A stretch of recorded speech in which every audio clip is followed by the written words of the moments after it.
함께 봉독합니다. 그리스도의 평강이 너희 마음을 주장하게 하라. 너희는 평강을 위하여 한 몸으로 부르심을 받았나니 너희는 또한 감사하는 자가 되라. 그리스도의 말씀이 너희 속에 풍성히 거하여 모든 지혜로 피차 가르치며 권면하고 시와 찬송과 신령한 노래를 부르며 감사하는 마음으로 하나님을 찬양하고 또 무엇을 하든지 말에나 일에나 다 주 예수의 이름으로 하고 그를 힘입어 하나님 아버지께 감사하라. 아멘.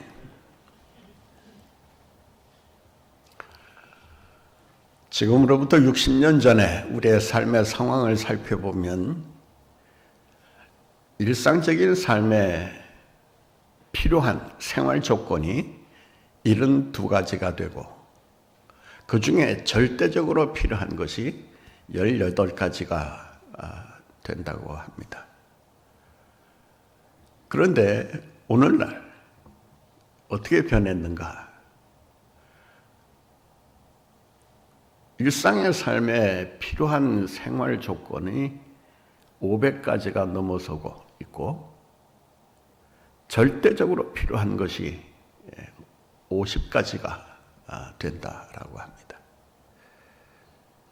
72가지에서 500가지로 18가지에서 50가지로 확장되어가는 우리의 그 삶의 형편을 살펴보면 정말 풍요로워졌구나, 정말 번영을 구가하면서 살고 있구나라는 것을 실감하게 됩니다. 가짓수가 늘었다는 것도 그렇지만 실제적인 우리의 삶의 그 현장을 살펴보면 전에와는 비교할 수 없을 정도로 모든 것이 풍요로워지고 있는 그러한 현실임을 알 수가 있습니다. 그런데 문제는 풍요로워질수록 감사가 넘치고 있느냐, 행복한가? 라고 묻는다면 정반대의 답을 얻을 수밖에 없다라고 하는 것입니다. 풍요를 구가할수록 행복지수나 감사지수가 몰라보게 줄어들고 있다라고 하는 것입니다. 여기서 우리가 발견하는 한 가지 중요한 원리가 있습니다. 풍요로우면 감사가 넘칠 것이다 라고 하는 것입니다. 이거는 착각입니다. 이러한 원리는 세상 사람들이 가지고 있는 원리에 불과합니다. 세상 사람들은 풍요를 그 원인이라고 생각하고 있고 감사를 그 결과라고 생각합니다. 풍요로워야, 만족스러워야, 잘 살아야, 모든 것이 잘 이루어져야, 그래야 감사하다라고 하는 생각은 세상 사람들이 일반적으로 가지고 있는 생각이라고 말할 수 있습니다. 어쩌면 믿는 사람도 이러한 생각에 사로잡혀 살아가는 모습들을 발견하게 됩니다. 그런데 풍요가 원인인가?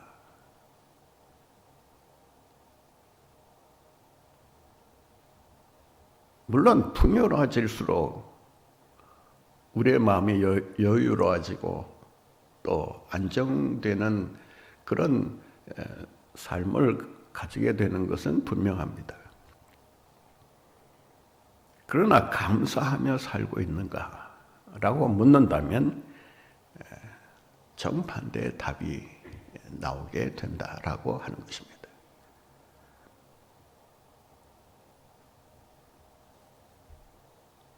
여러분은 어떻습니까? 복이 넘치면 그에 따라서 감사도 넘칠 것이다 혹시 이런 생각으로 복을 구하고 또 감사 생활을 하려고 하지는 않습니까? 감사가 넘치는 삶을 살아가려면 감사가 원인이 되고 복이 그 결과가 되어야 한다라고 하는 것입니다. 이것이 성경적인 원리요, 영적인 원리입니다. 하나님이 세워놓으신 중요한 법칙이라고 할 수 있습니다. 복을 받아서 감사하는 것이 아니라 감사하기 때문에 복을 받는 것입니다. 행복하기 때문에 감사하는 것이 아니라 감사하기 때문에 행복이 저절로 굴러 들어오는 것입니다. 이 원리를 여러분들이 잘 기억하셔야 됩니다. 복을 주시면 감사하겠습니다. 이거는 세상 사람들이 하는 이야기입니다. 우리 믿는 사람들은 주님께서 복을 주실 줄 믿고 미래 소망을 가지고 먼저 감사하는 것입니다. 먼저 감사할 때 하나님의 축복이 뒤따라오게 됩니다.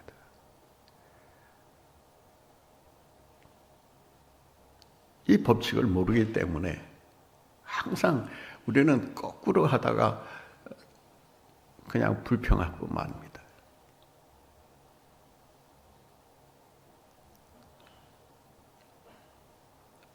성공이 먼저가 아니라 성공에 앞서 감사를 먼저 하면 성공은 저절로 따라오게 되어 있습니다. 이 따라옴의 법칙을 우리가 잘 실천해 본다면 정말 우리의 삶에 놀라운 변화가 일어나게 될 것입니다. 생각지도 않았던 축복을 우리가 받아 누리게 되고 우리가 그토록 열망하는 그런 성공적인 삶이 감사하는 삶에 부수적으로 따라오게 된다라고 하는 것입니다.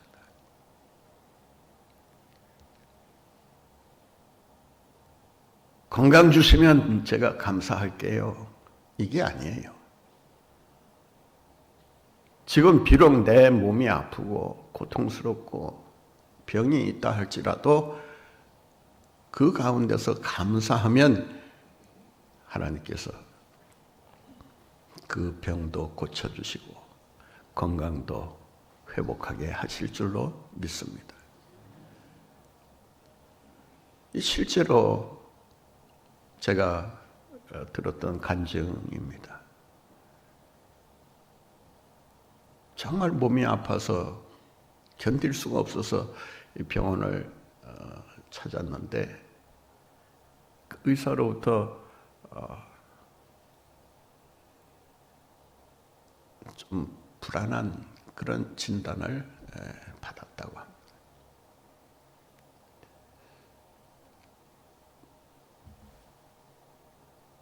그런 진단을 받게 되면 모두가 아마 다 낙심하고 큰일 났다. 이런 생각을 하면서 실망하게 될 거예요.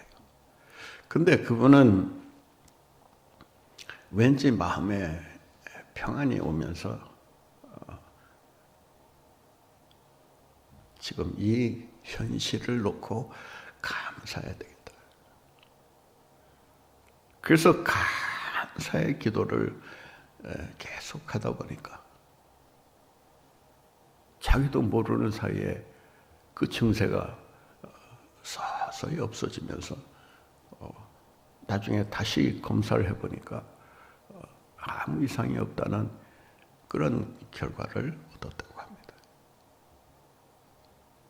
뭐 그 한 사람의 경우겠지라고 말할 수도 있겠지만은 이 감사라고 하는 것이 놀라운 치유의 역사를 일으킨다라고 하는 것입니다.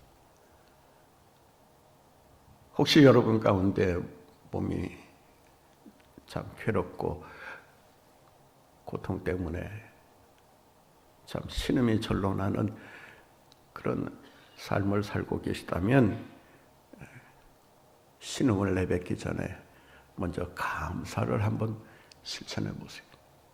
감사할 때 하나님께서 그 감사의 기도를 들으시고 놀라운 회복과 치유를 허락해 주실 줄로 믿습니다.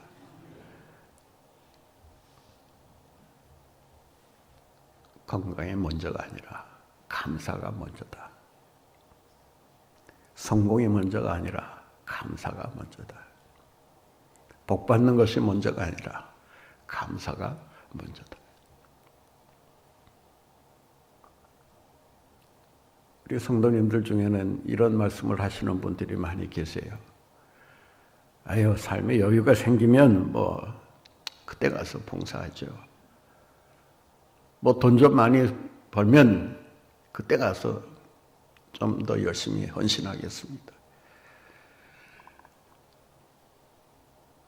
이런 말을 하는 사람들은 우선순위가 무엇인가를 제대로 알지 못하고 그렇게 사는 것입니다.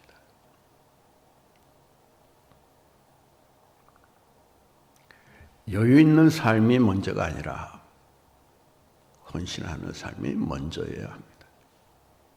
마찬가지로 어떤 결과가 생겼기 때문에 거기에 대해서 감사하는 것이 아니라 감사하면 그 감사에 따르는 복된 결과들이 풍성하게 주어지게 될 줄로 믿습니다.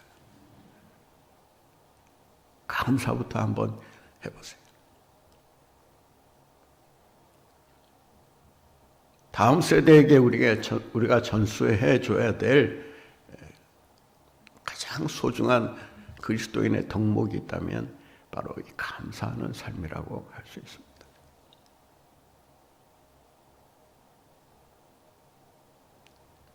요즘 아이들이라고 자꾸 우리가 말을 하는데 요즘 아이들이니까 요즘 아이들이라 하는 거죠.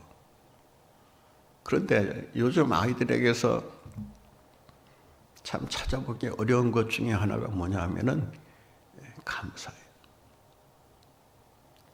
너무 풍요로운 시대 속에서 살면서 부모로부터 아쉬울 것이 없도록 모든 것을 다 제공받고 살고 있다 보니까 그저 여간에서는 감사라고 하는 것을 표현할 줄을 몰라요. 오히려 좀 시시한 걸 받으면 나를 어떤 식으로 취급하냐라는 식으로 그렇게 행동하는 아이들이 있습니다.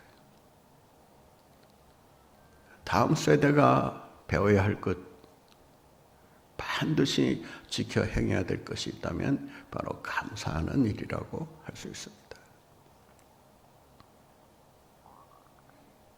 감사를 전수하기 위해서는 우리부터, 어른들부터 먼저 감사를 실천하는 삶을 살아야 하고 감사의 본을 보여야 한다는 것입니다. 이런 상황 속에서도 감사하는구나.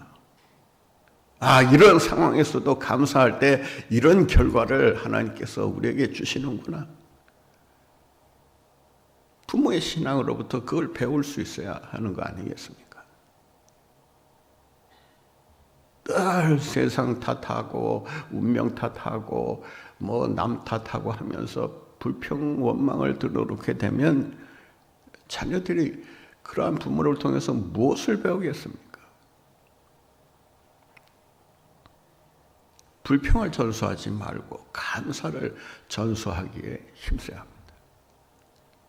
여러분 가정에서도 남을 비난하거나 불평하거나 원망하는 그런 말 좀 되도록이면은 뭐 하지 말라고 하는 말을 하면 또 그런 말 한다고 할까 봐.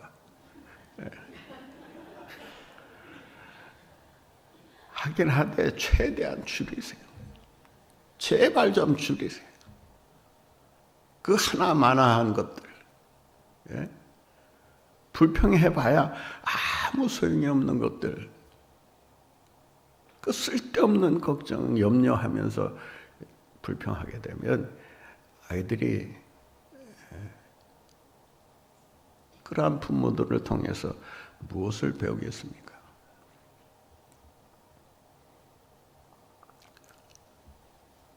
감사가 넘치는 삶을 살아가기 위해서는 오늘 본문이 우리에게 말씀하시는 그 세 가지 비결을 배워야 합니다.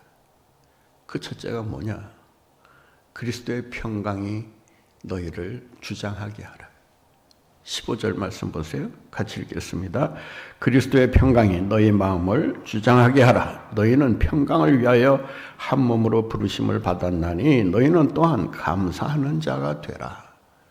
한번 따라해 보실까요? 그리스도의 평강이 너희 마음을, 너희 마음을 하면 나의 마음을 이렇게 따라 하시면 되겠죠. 다시 한번 하겠습니다. 그리스도의 평강이 너희 마음을 주장하게 하라. 주장하고 있습니까? 그리스도의 평강이 여러분의 마음을 주장하고 계세요?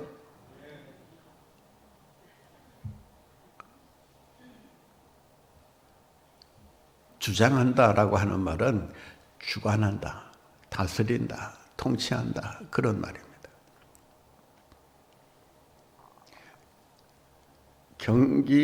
운동 경기를 보게 되면 그 운동 경기를 주관하는 이가 있어요.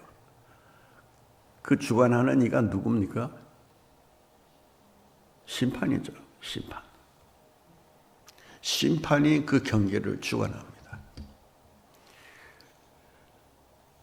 운동선수가 아무리 운동을 잘해도 그 경기를 주관하는 건 아니에요. 경기장 안에서 열심히 자기의 기량을 발휘하면서 열심히 뛰는 거예요. 경기하는 거예요.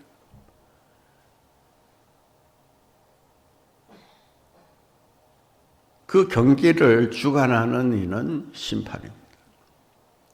다시 말해서 우리의 삶을 주관하는 것이 뭐가 되어야 하느냐? 그리스도의 평강이 되도록 해라. 그리스도의 평강이 우리의 마음을 주장하게 되면 우리 마음의 기울기가 어디로 기우느냐? 감사로 기운다. 그리스도의 평강이 우리의 마음을 주장하지 못하면 늘 염려와 걱정 때문에, 불안 때문에 시달리면서 살아야 한다는 것입니다.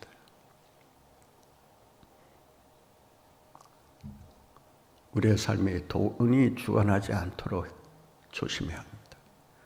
돈이 주관하는 순간부터 걱정이 없어지기는커녕 오히려 걱정이 덩어리로 생길 수밖에 없습니다.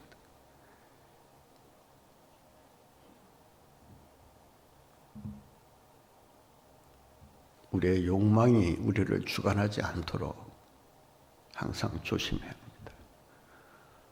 왜냐하면 욕망하는 동물이기 때문에 욕망으로부터 자유로울 수가 없습니다.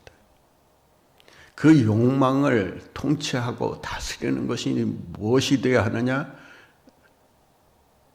바로 심판이 경기를 주관하듯이 우리의 삶을 평강이 주관하도록 해야 한다. 그리스도의 평강이 우리를 지킬 때 우리는 결코 흔들리지 않을 수가 있다는 것입니다.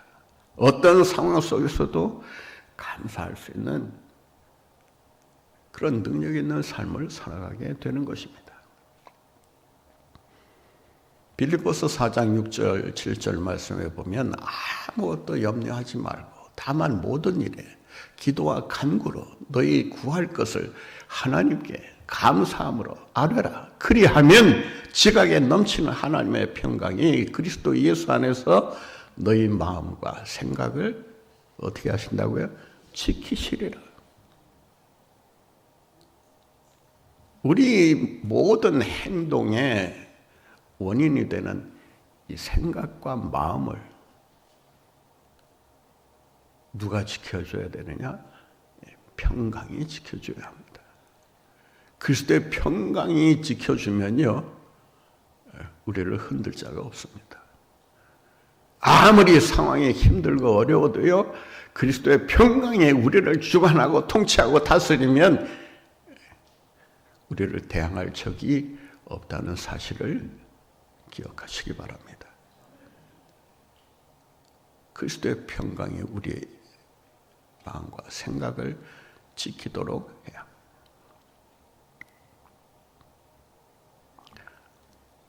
두 번째 비결은 말씀으로 채워야 합니다.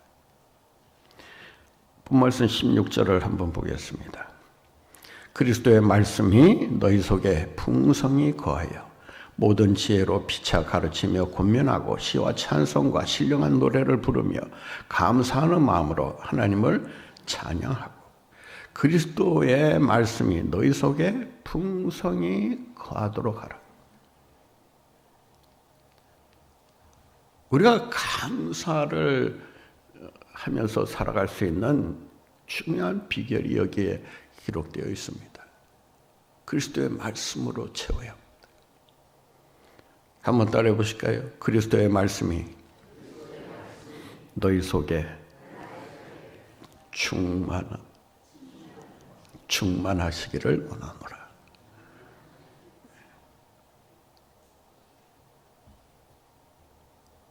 그리스도의 말씀이라고 할 때 헬라어 원문을 보게 되면 호 로고스 크리스투 이렇게 되어 있습니다. 호는 정관사 더를 가리키고 로고스는 말씀, 크리스투는 그리스도의라고 하는. 그러니까 그리스도께서 하신 바로 그 말씀, 다른 것으로 채워놓지 말라는 것입니다. 그리스도의 말씀으로 우리의 마음속에 채워넣을 때 그 말씀이 우리로 하여금 감사하며 살아가도록 만들어준다라고 하는 것입니다. 우리 마음속에 무엇이 채워져 있느냐에 따라서 채워져 있는 것이 우리의 삶에 영향을 끼치게 됩니다. 이건 분명한 사실이에요. 무엇이 채워져 있느냐?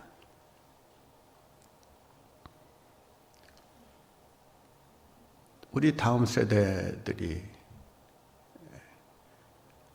지금 자신들의 그 머리를, 마음을 무엇으로 채워가고 있는가?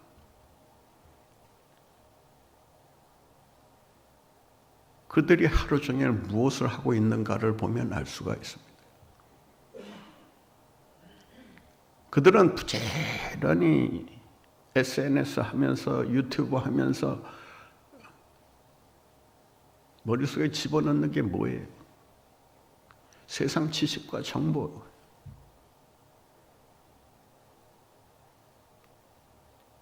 하나님의 말씀을 채워넣을 시간이 없어요. 그러니까 채워넣었던 말씀도 다른 것으로 자꾸 채우다 보니까 지식과 정보에 밀려나요. 여러분, 빈병에 그 이물질을 제거하려면 어떻게 하는 것이 가장 좋은 방법인지 아마 다 아실 거예요.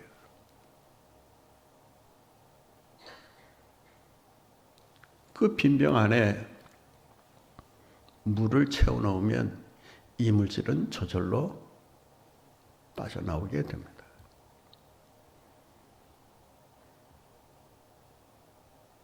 물을 집어넣으면 뭐 이물질이 아니더라도 공기가 빠져나가면서 물로 채워져요.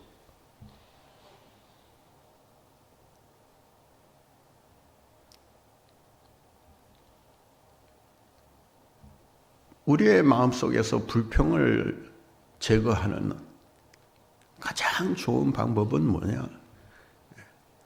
불평을 제거하려고 나름대로 애쓰고 수고한다고 해서 이게 제거되는 것이 아니라는 거예요. 말씀을 채워 넣으면 불평이 설 자리를 잃어버리게 됩니다.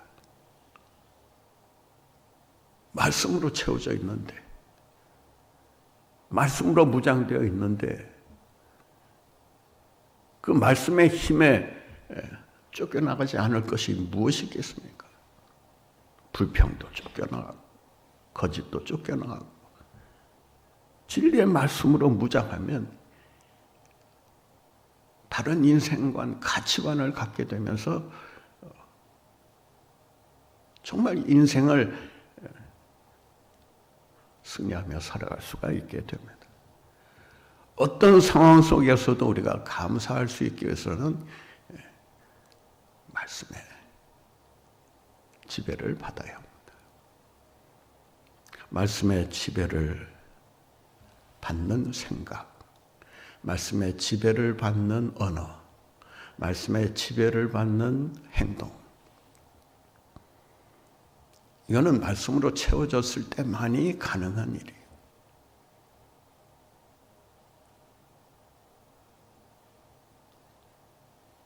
불평을 억지로 뽑아내려고 하지 말고 그저 부지런히 말씀을 채워 넣으시기 바랍니다.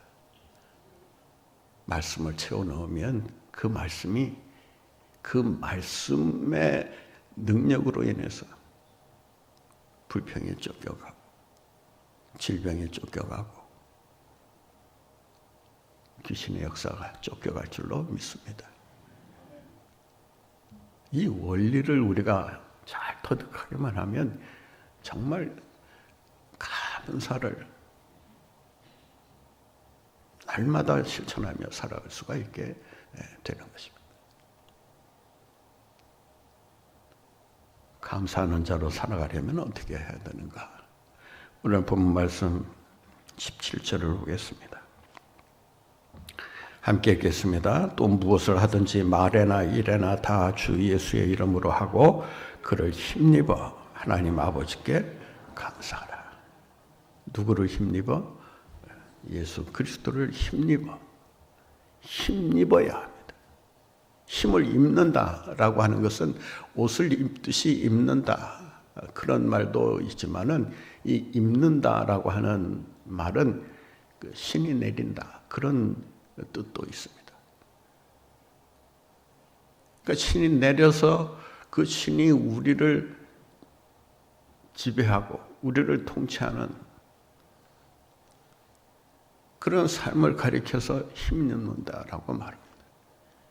그러니까 예수 그리스도로 옷 입고 예수 그리스도의 능력을 힘입게 되면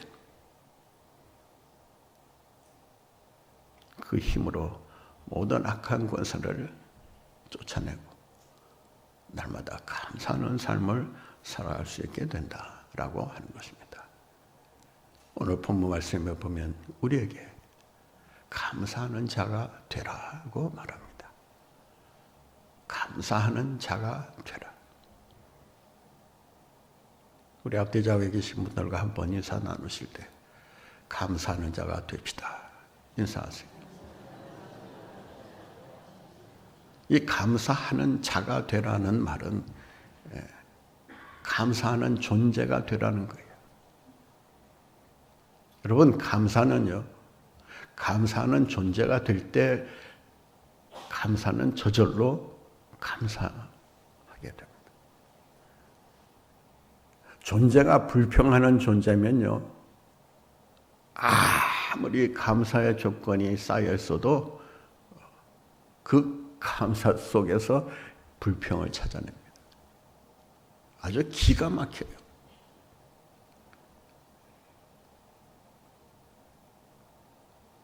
우리가 볼 때, 야, 참 저 사람은 참 감사가 그냥 절로 나오겠다. 이렇게 바라보지만 정작 그 사람이 불평하는 존재라면 그 속에서 감사의 조건보다는 불평의 조건을 찾아냅니다. 아무리 맛있는 걸 갖다 줘도 더 맛있는 걸 찾고,